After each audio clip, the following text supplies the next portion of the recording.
Before we get into today's edition of Just the Truth, let me tell you about the latest special from Mike Lindell at MyPillow. The standard MyPillow, normally $49.98 for a limited time only, just $14.88 with promo code Joey. Go to MyPillow.com, click on the radio listener specials, and see all the specials. There's a limited quantity of just 10 at this special price. That's $14.88 with promo code Joey. Thanks for joining me in the PhD Weight Loss Studio. To lose weight for the last time, visit myphdweightloss.com. Welcome into this first full week of 2025. Fresh off of his re-election to a full term as House Speaker, Speaker Mike Johnson promoted his new GOP agenda under Trump, saying, "We're going to be dismantling the deep state." We can only hope that's the case. New York Senator Chuck Schumer was pressed by NBC's Meet the Press host Kristen Welker on whether he stood by his assessment last year that President Joe Biden was mentally capable of serving as president. By the way, later in the same interview, Senator Schumer seemed to admit that the Democrats need to take a long look in the mirror. He's finally admitting that maybe their message was wrong. Also, the FBI has released video footage showing the accused New Orleans attacker wearing Meta-branded smart glasses while he scouted the French Quarter ahead of the attack. The glasses captured his perspective as he prepared for the deadly New Year's Eve rampage. It's kind of eerie watching and looking at the many images and videos that he took as he scouted out his area of attack. I told you we'd be back. And ye shall know the truth, and the truth shall make you free. It's Joey Hudson. I wanted to name it the Joey Hudson bill, but, they don't allow you to put names on bills. But I wanted to call it the Joey Hudson bill because I know that one's been near and dear to you for a number of years. That's how it's done. Let your voice be heard. And the truth shall set you free. Here's Joey Hudson. Fresh off of his re-election as Speaker of the House, Mike Johnson isn't wasting any time. With full backing apparently from President-elect Donald Trump, Johnson is laying out an ambitious America First agenda for 2025.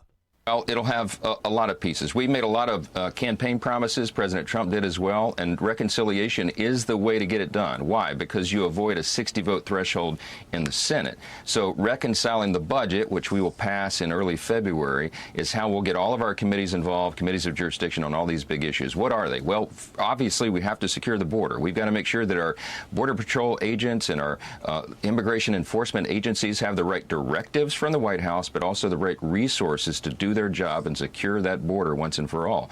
We've got to take care of the dangerous illegal criminals who have come over, and all that's part of it as well. And we've got to shift immediately to the economy. Maria, you talk about every day. We've got to revive the U.S. economy, and we can. We know how to do it. Part of that is preventing the largest tax increase in U.S. history, which would happen automatically at the end of next year if we don't get our ducks in a row. So we're going to make sure that happens. We're going to incentivize American companies to manufacture in the U.S. again. And we're going to make sure that the regulatory burden and the red tape that has smothered our free market is reduced and eliminated. And we're going to be dismantling the deep state all along the way. We're going to restore American energy dominance. So many different pieces to this, Maria. They all have to work together. And, of course, the president has asked us and really needs us to address the debt limit crisis before that hits in June. So a lot of moving pieces, a lot of things to negotiate, a lot of opinions on all that. So we'll be working long, long hours with whiteboards, making sure every Republican is on board. Because, remember, I'll be dealing with the smallest margin in U.S. history for much of the first 100 days. But we're going to get it done. We're going to get it done. Let's hold him to that. Johnson says that he has a legislative package in the works that's as ambitious as it is comprehensive. Talking about taxes, energy, border security, basically everything that made Donald Trump's first term a success. Going to try to do it bigger and better. They're calling it a mammoth package for a reason. Johnson says that they're targeting early April for a House vote with Memorial Day as the absolute latest. What's the goal? Well, it's to get this bill to Trump's desk as quickly as possible. It will extend Trump's 2017 tax cuts, which are set to expire later next year, or this year, I should say. We're already in 2025, aren't we? It eliminates taxes on tips and Social Security. You heard that right. No taxes on your hard-earned tips and your Social Security. Raising the cap on the state and local tax deduction and major boost to energy production and, of course, border security in a big way. Here's the strategy. Republicans want to use budget reconciliation to sidestep the Democrats and avoid what most likely would be a Senate filibuster. They're also planning smaller standalone bills to tackle border security and some of the other issues to get those done faster. Johnson calls it the low-hanging fruit. Of course, we can't forget the elephant in the room, Republican unity. Will or can Mike Johnson count on all of the Republican votes? He's got just a very narrow margin, as you heard, the most narrow margin of any majority in the history of our country. He saw that on Friday when he barely squeezed by for re-election. Johnson faced some of that tough resistance, if you will, as finally South Carolina Representative Ralph Norman and then Representative Self initially voted against Johnson and then changed their mind and came back and voted for him. Supposedly, the story is that Nancy Mace from South Carolina, and I could see her as I was watching the vote take place on Friday. Nancy Mace was standing right behind Speaker Mike Johnson. They kept talking, and a couple of times she would talk, she would leave. She would talk, and she would leave. The story is that she called President Trump, had Trump on the phone, and took her phone to Ralph Norman and handed the phone to Norman. Trump talked to him, and then, of course, Norman himself and the speaker went to the back to a private area and hashed it all out. And that's how Mike Johnson was able to get those 2 votes, which was the 218 that he needed. The other thing we have to remember is the government is only funded through mid-March. That means another spending showdown is probably just around the corner. Last time Johnson needed Democrats to get a deal done. This time he's going to try to avoid that. Then there's the debt ceiling. The last deal suspended it until January the 1st. Congress has until June to act. Trump wants to eliminate the debt ceiling entirely, a pretty bold move, but one that's already stirring debate among that Republican caucus.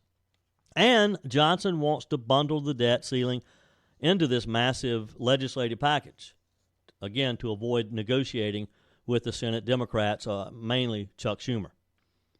And let's talk about Trump for a second. He's not just sitting back, letting Congress take the reins. He appears to be fully engaged, pushing for this big, bold vision, whether it's the tax cuts, deregulation, which we're going to see a lot of. We're going to see a lot of these idiotic regulatory moves that Joe Biden loves. Joe Biden has never seen a regulation he didn't like.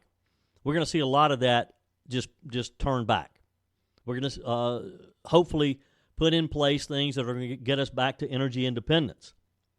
Trump's agenda is very clear. Rebuild Americans' economy and dismantle the deep state. Remember, according to Speaker Johnson, he reminded his colleagues, we did this in the first Trump administration, he said. We brought about the greatest economy in the history of the world before COVID because we reduced taxes and we reduced regulations. He's right. We've seen this playbook before. It worked then. It'll work again. Lower taxes, less red tape, let businesses do what they do best, and more freedom for Americans in general. That's how you make America great again. Let the government get out of our way. Let innovation do what it does. Let the American businesses work hard to make a profit, and we all will gain from that. So what's the timeline? Again, hopefully they'll be voting on this massive package in the House by early April. Speaker Johnson specifically mentioned April the 3rd. Get it through the Senate before Memorial Day. Tackle government funding for fiscal year 2026 by September 30th to avoid another shutdown. That's sort of the order of business for this year. But let's not kid ourselves. It's a tightrope. Speaker Johnson has one of the smallest majorities, as he mentioned, in history. And any misstep could spell trouble. And again, what we saw on Friday, I think we're probably going to see a lot of. I think we're going to see 1, 2, 3, maybe a half dozen holdouts when they're wanting something in particular.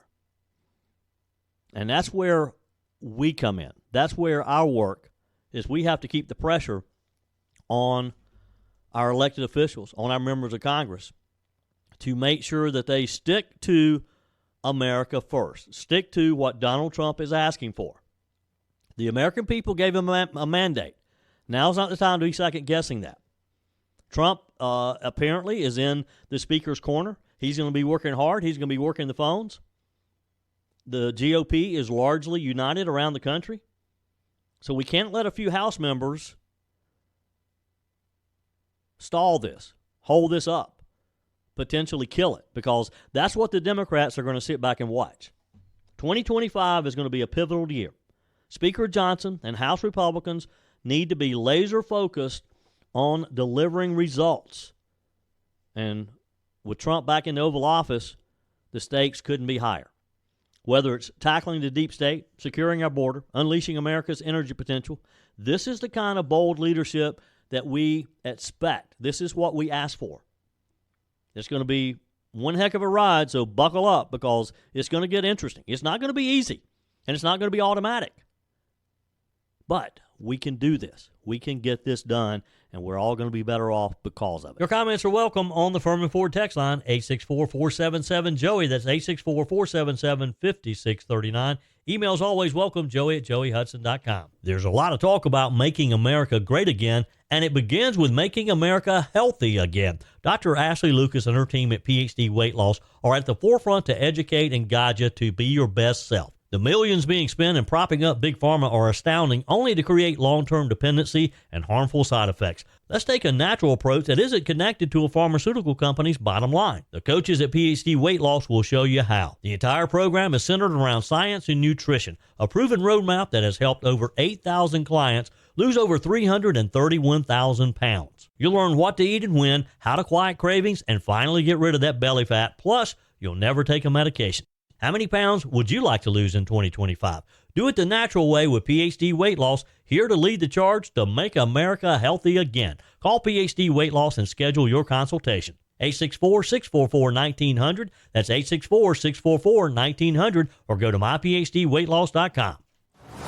The discussion surrounding President Joe Biden's decision to step down from his re-election bid has reignited debates about his mental acuity and transparency from Democrat leaders. How much did they know? Did they really know that Joe Biden is in as bad a shape as he's in? Or were they being duped as well?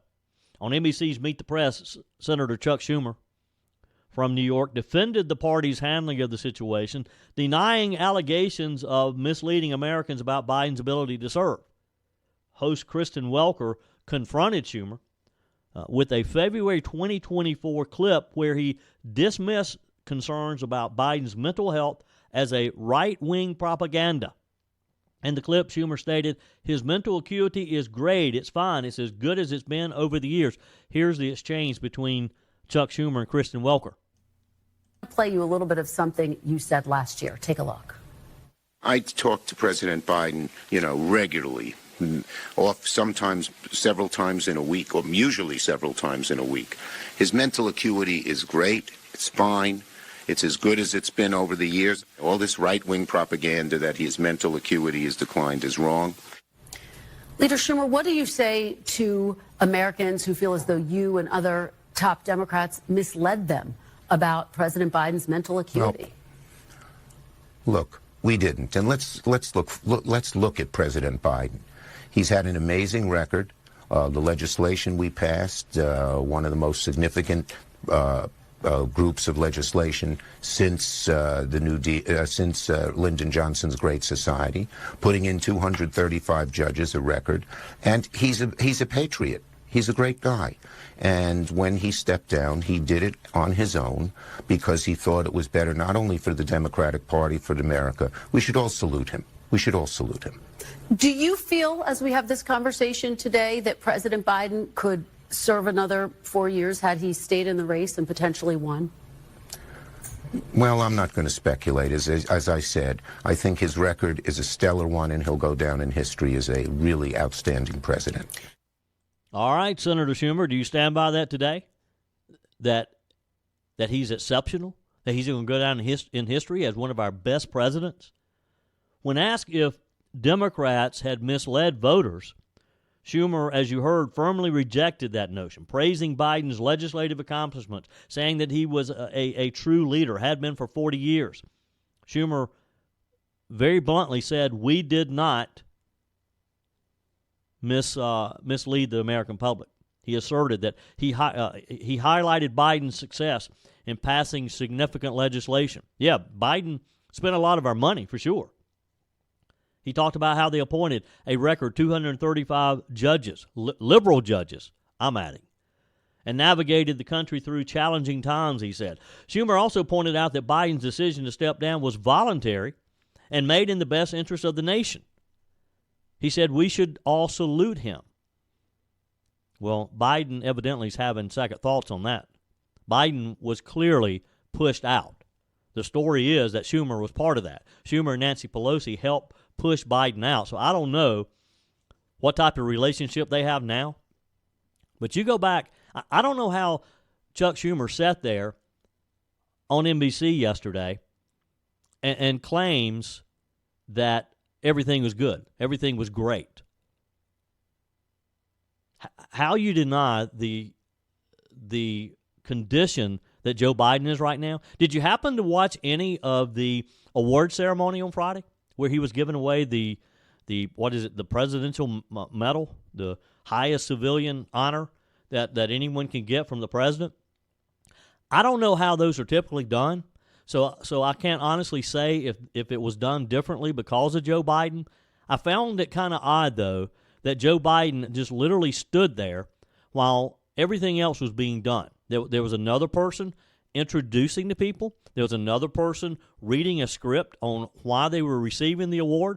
All Joe Biden did was stand there. Another lady walked over with the award, presented it to the person. Joe Biden shook their hand and stood there for photos. Now, again, maybe that's how they always do it. Joe Biden never opened his mouth. He never, and in fact, and if you look on my Facebook page, I snapped a photo of the screen. At one point, Joe Biden is looking down at the floor as if he's asleep. And I asked that question, do you think Joe Biden's falling asleep standing up? Wow. Welker pressed Schumer on whether he believed Joe Biden could have served a second term. And, of course, Schumer avoided that, instead emphasized Biden's, quote, stellar record, asserting that history will regard him as an outstanding president. I don't think so. I don't think history is going to be bestowing the Outstanding President Award on Joe Biden. Do you? Text me. Email me, joey@joeyhudson.com. Do you think Schumer is just trying to be kind to Joe Biden and is not acknowledging the truth? Wonder how Schumer felt back when he and Pelosi were trying to convince Joe Biden that he didn't need to run, to let Kamala Harris step in. After Schumer finished up with his segment, the panel on MSNBC talked about the interview. MSNBC Simone Sanders Townsend, who is a staunch Biden defender, argued that concerns about his mental capacity were unwarranted, saying the president's mental acuity is there. Wonder what president she's looking at. Which Joe Biden is she seeing? How can anyone in their right mind defend Joe Biden's current condition? And it's not a criticism. He's just an old man who can't help it. And why MSNBC and some of the mainstream media and even some of the Democrat leadership still don't want to admit that Joe Biden's in pretty bad shape.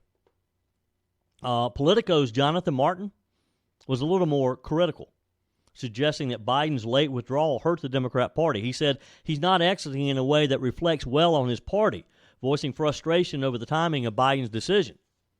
Mark Short, a former aide to Vice President Mike Pence, argued that Democrats undermined their credibility by downplaying Biden's visible struggles during the campaign. Look, we can all see it. Chuck Schumer, Nancy Pelosi, MSNBC's Townsend, they can all try to argue that Joe Biden is okay, but we see it every day. You saw it in the award ceremony on Friday. The man is barely able to function, if you call that functioning. He's visibly struggling. Short suggested that Americans were being told to ignore what they've seen for themselves, particularly during Biden's debate against Donald Trump. We all knew it was over right then. Joe Biden knew it was over right then, even though if he wants to look back nostalgically and think, oh, I can take him. I can do it this time. Joe Biden is a joke. The Democrats need to admit it. Continuing today's show, I had a chance to catch up with Representative Sherry Biggs, who is representing the 3rd Congressional District of South Carolina in her first term in the U.S. House over the weekend, to talk about those first days and that first vote that she took on Friday. Here's my conversation with Representative Sherry Biggs. From the 3rd Congressional District of South Carolina, joining us today, Representative Sherry Biggs. Welcome. How are you? Hello. I'm doing great. Thank you. Well, you've had some busy weeks, so let's just start with what you were thinking and how you felt standing on the floor of the U.S. House of Representatives and casting that first vote. It was very exciting. I felt an enormous amount of responsibility, but I really want to represent District 3 well, and I think we are off to a great start, and I'm ready to get to work. It has been very busy. I'm a little tired. I mean, we're working nonstop, but I'm very appreciative for this opportunity and look forward to what 2025 has in store. Yeah, well, we certainly live in exciting times as we're waiting for President Donald Trump to be sworn in just a couple of weeks, and it's going to be a busy year for sure. As we were watching from home on Friday, and it appeared that Speaker Johnson wasn't going to have the votes on that first round, what was happening there in the chamber? Did you guys know that there was some behind-the-scenes negotiating and that possibly Representative Norman and self might change their votes? Well, we luckily I had a front row seat, and I did hear a lot about what was going on. And I haven't talked to Congressman. Well, I didn't talk to Congressman Norman about it personally, but I'm sure he had some reasons, and I didn't hear specifically what the negotiations were or what the discussion was for that matter. But I do feel like everyone, all the Republicans were trying to get it across the board because people know that President Trump has great ideas, and sometimes he puts it out there and just expects his team to get behind it and make it happen. And I think that's what happened with the vote. I think he discussed with them what his plan was. They felt more comfortable, and then we pushed forward. But I think these are good times. I think I know our district is very much behind President Trump, and I'm going to represent my district, and a lot of other members feel the same way. Yeah. I mean, we're excited about what he's going to do and the changes, and those changes are going to be implemented quickly. Yeah. I anticipate. Yeah. I saw an interview with President-elect Trump just the other day, and he was asked, well, when will you get started? And he said, well, 2:00 on the 20th, that's when I'm going to start. So he'll get inaugurated, he'll have lunch, and he'll go right to work. Absolutely. And I think the work is already starting. I mean, communication has been unlike anything I've ever seen. And I know that is what the speaker is trying to do, is to push forward President Trump's agenda. Yeah. Yeah. And by the way, talking about Friday again and your front row seat, you got a lot of TV time. I saw you quite often as I was watching this unfold. Well, I think that was just by luck. I just happened to arrive early, making sure that I was on time in the right place, and just happened to be in the right place at the right time, I guess. Yeah. Speaking of that, talking about kind of getting moved into your new office and learning your way around, how does that work? I mean, if you have questions on where to be and how to do things, is there someone assigned to you and your team to kind of help you work through that? Oh, yes. The staff has been great here, and my team, a lot of them are experienced and have just been great making things happen. Of course, a lot of it, we didn't receive our key until the day of swearing in. That was at 8 a.m. We actually started a breakfast at 7:30 that morning. So the whole day was just jam-packed. And there's absolutely a process. When I was here for orientation for those 10 days in November, we learned a lot about what to anticipate. We actually went through the process, the office lottery process, and selected numbers, and then we were able to get our room, our office, and our space. And I am on the 5th floor in the Long Wharf building, and feel pretty fortunate for a freshman. It's a larger space for the staff. Gives them a lot of area to work, or more than most, I guess, for the freshmen. Yep. So we're ready. We're ready to go to work. Did it seem a little overwhelming at times, just kind of with the orientation and knowing what you were, what this was leading up to? Did you just kind of think, wow, what have I gotten myself into here? Well, my life is pretty much like that. I juggle numerous things, so that part hasn't really bothered me. I'm a pretty busy person, and prioritizing is an important factor just to make sure that your focus remains where it needs to be. And I have the best staff. I mean, I can't say that enough. The individuals that are surrounding me, they are high performers, smart, intelligent people. I can't say enough how fortunate I am to have the group that I have working alongside me. What about surprises? Is there anything in particular that stands out in your mind that you just were really surprised about? Well, I've learned and met a lot of individuals, and the freshman class, just meeting individuals from all over that have different backgrounds, different professions. That's been exciting for me. I feel like the 119th group is going to make things happen. I mean, obviously, we know that President Trump has high expectations, and he's going to be in the driver's seat, and we're just going to get things done. But I really think the people and the caliber and the people that just want to do well and want to make America great again, that really has been surprising to me. Although Washington seems, I'm from a small town, and Salem, where I live, is a smaller community, close-knit group, but when you think of Washington, you think it's great big and all these people, but really when we were there on the floor and just getting to know the other congressmen and women, it really seems like a smaller, close-knit family. You have communities, and with me today, Representative Sherry Biggs. I remember back in my day when I worked a couple of summers for Senator Firmin, we all stayed out in Alexandria. We had a condo out there that we stayed in, and it's kind of like you just had your little neighborhood in your community. You worked together. You quite often went into the office together, and so it kind of makes it a small community within a much larger community. Right, and just getting to know people and understand where they're coming from and kind of their perspectives on things, I think it widens your view, and it just helps you work more closely together, and you're able to communicate on a higher level, in my opinion. Sure.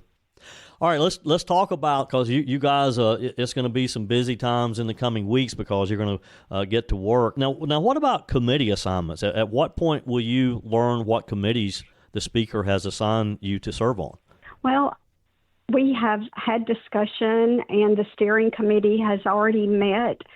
And it looks like I will be on Foreign Affairs, Homeland Security, and Science, Space, and Technology. And are there particular issues that those committees will be handling that you'll be working on? Well, from the very beginning in my campaign, I talked about my interest in the crisis at the border, and many people in our district expressed a concern. So I think that will definitely is on President Trump's agenda as a top priority.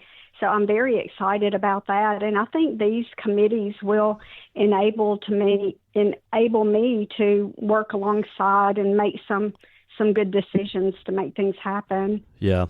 Let's talk a little, because I know during the campaign there were other issues. Of course, the southern border, security at our southern border was one of the top priorities. But talk about some of the other issues that are important to you that you've heard your constituents talking about that you'll be working on in these coming weeks and months. Well, the economy. I mean, I can't say enough about that. People are struggling just making ends meet. And that's another issue that President Trump will be getting out quickly in addressing those issues, and the tax cuts and just things that will help everyday families live better.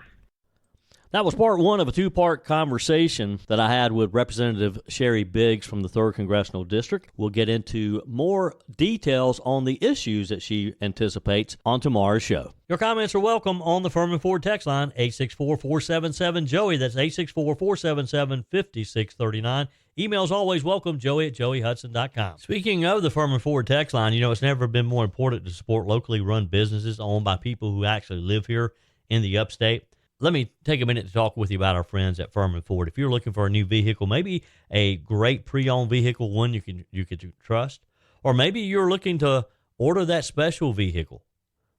Either way, if you want a new one, a brand new one, or a pre-owned that you can trust, the folks at Firmin Ford, they're there to help you.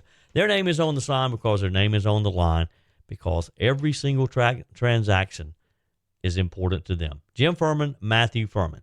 They do business the right way. When you stop by, when you give them a call, or maybe when you just send them a quick email, you're always going to have access to a member of the Firmin Ford family.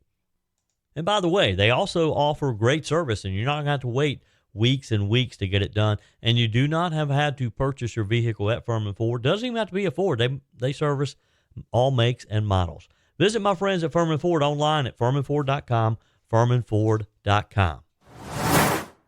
On the text line, Texter says, I have one word for the election results. It's grace, meaning unmerited favor.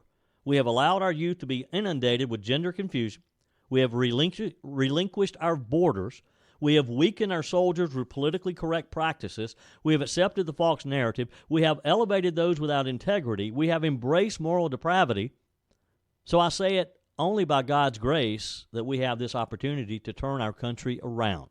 Let us pray that we do not waste it, as it may be our last. Thank you for always reminding us that God's still in control. And you're right. God's got this. God helped us.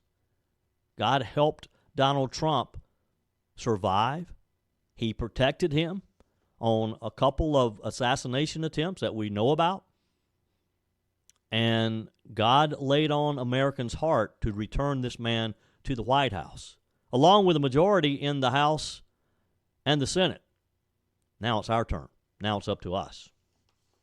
Christy texted over the weekend. She said, good morning, Joey. Today's talk about the guy who ran those folks down is proof that even if you raise someone up right, teach them to be a good person, and they end up with the wrong crowd, the decisions they make do not reflect their upbringing. She's talking about, of course, the attacker in New Orleans. We reported last week that he was raised in a Christian family, seemed to be normal, had an outstanding military career, but yet he killed 14 people and wounded many others last week in New Orleans. Christy says it's scary how much influence people can have over others. I was always told that if you lay down with the dogs, you'll come up with fleas. And you're right on that, Christy. The fact that both these men have a background in our military should make people think, why do they become decorated soldiers and then turn so radical? Is it because the military they have served in has changed so dramatically in the last years? I guess we'll never know from these two, but how many more are just like them and waiting on their turn? That's a chilling question, Christy. Let's hope they're not any more out there like them. By the way, I talked a little earlier in the show about Senator Chuck Schumer and how he was confronted on Meet the Press and is still defending Joe Biden. I do have to give Schumer some credit, as it appears he may have gotten the message on November the 5th. And this is something I've been questioning. If you're just joining me, and if you missed my conversation with 3rd Congressional District Representative Sherry Biggs, I asked her that question, and I've asked other members of Congress that I've had the opportunity to speak with recently, do you think your colleagues, primarily your Democrat colleagues, but your Republican ones too, do you think they got the message? And they still don't think they're smarter than the average American person. Schumer finally broke his silence over the weekend on what's being called a devastating loss for his party, of course, in the 2024 elections. During that same appearance on NBC's Meet the Press, where he defended Joe Biden, he also conceded that Democrats should treat this election as a loss and reflect on where they went wrong. Well, I can help him with that. Senator Schumer, just call me. I'm happy to help you with where you went wrong. Here's the bottom line. The Democrats lost big, as we know. Bigger than I think they're willing to admit. Trump is headed back to the White House after just killing Vice President Kamala Harris. That was a slip, wasn't it? Republicans, of course, have a majority in both houses, slim as it is in the House. It was a complete Republican sweep. And now even Democrats like Schumer are admitting that they need to do a little soul searching. Let's hope they don't do too much soul searching. Schumer's tone was a bit somber as he addressed his party's misstep. He admitted to, quote, severe headwinds, but also made it clear that Democrats have to look in the mirror, he said, and figure out what they did wrong. Again, that's not a hard one, Senator. According to Schumer, one of the biggest failures of the Democrat Party was their inability to connect with the average American, with working-class families, a constituent that they like to think is always theirs, but was not in a big way this time. He said they spent too much time talking about the mechanics and details of legislation, stuff that doesn't resonate with the average American, and not enough time, he said, showing empathy and concern for working families struggling in this economy. And that, my friends, leads us to the elephant in the room, something that I said over and over to the point you probably got tired of hearing me saying it. The elephant in the voting booth was, as Democrat strategist James Carville famously said back in the 90s, it's the economy, stupid. They totally had convinced themselves that Joe Biden's spending programs had worked, even though we all knew they hadn't. We all knew that it was tough out here, that the economy was bad. They ignored it. They traveled around the country praising Joe Biden and his spending plans, not recognizing the fact that the American people, because of inflation, were hurting. And Carville himself admitted this weekend that the state of the economy was the reason the Democrats lost this time around. Inflation, rising interest rates, job insecurity are what voters cared about, and they clearly didn't think Democrats were the ones to fix it. They liked what was going on during Donald Trump's first administration, and they were ready to return to that. Now, Schumer did try to put a bit of a positive spin on it, calling this loss a challenge. He promised that Democrats would spend more time connecting with working families, talking about the conditions that make them worry about their futures. But here's the question. Is it too little, too late? Well, it is for this year, and I don't know that they can turn it around in 2 years either. Because, let's be honest, as much as Donald Trump is going to get done in the next year to 2 years, it's not going to happen overnight. And we're going to be able to still remind the American people in the midterms, this is why we're here. We're working on getting us out of this hole. But Joe Biden, Chuck Schumer, Nancy Pelosi, the Democrats, they dug the hole to begin with. Remember Kamala Harris's disastrous answer on The View about Joe Biden's leadership when she was asked what she would change, and she didn't have an answer? She said nothing, that she wouldn't change anything. That was a game changer for the Democrats and for Kamala Harris, because that kind of just showed you they thought they were doing a pretty good job. They were ignoring what even their own polls were telling them. And they showed their inability to address the real concerns of voters.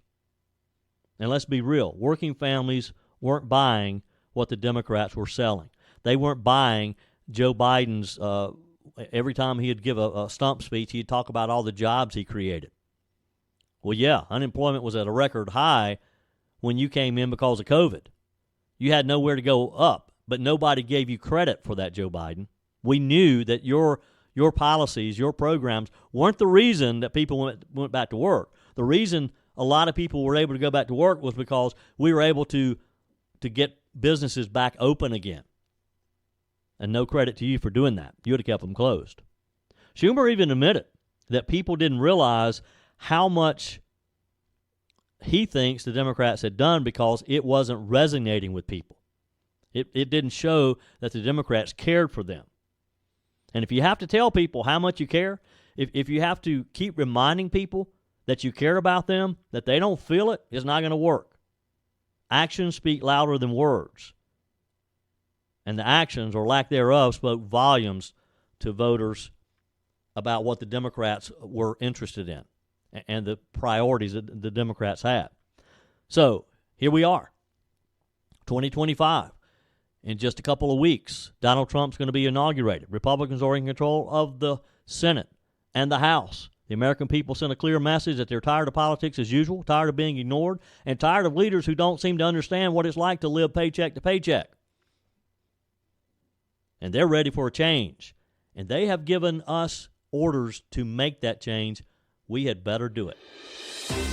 That's it for today's edition of Just the Truth. Thanks for joining me in the PhD Weight Loss Studios. To lose weight for the last time, visit myphdweightloss.com. If you haven't joined my mailing list yet, visit my website, joeyhudson.com. Click on the Connect with Joey button so that you can receive our emails and the most up-to-date news. Also, join me on my YouTube channel. Be sure and like, comment, and subscribe. Just search for Joey Hudson. As always, thanks for spending a few minutes of your day with me. Do me a favor and forward this episode to a few friends. Just click on the share button and send to your contacts. We need to build an army of conservatives to win our country back, and we can do that by continuing to share the truth with our friends and family. Keep those comments coming via the Firmin Ford text line 864-477-JOEY. Email to joey@joeyhudson.com, and I love your messages on the MyPillow message line. Again, that's 864-477-JOEY, 864-477-5639. Be sure and take advantage of the MyPillow special, just $14.88 on the standard MyPillows when you use promo code Joey. Order online at mypillow.com or call 800-893-4053. We're back again tomorrow and hope you'll plan to join us. Until then, remember, God's got this. He's still in control.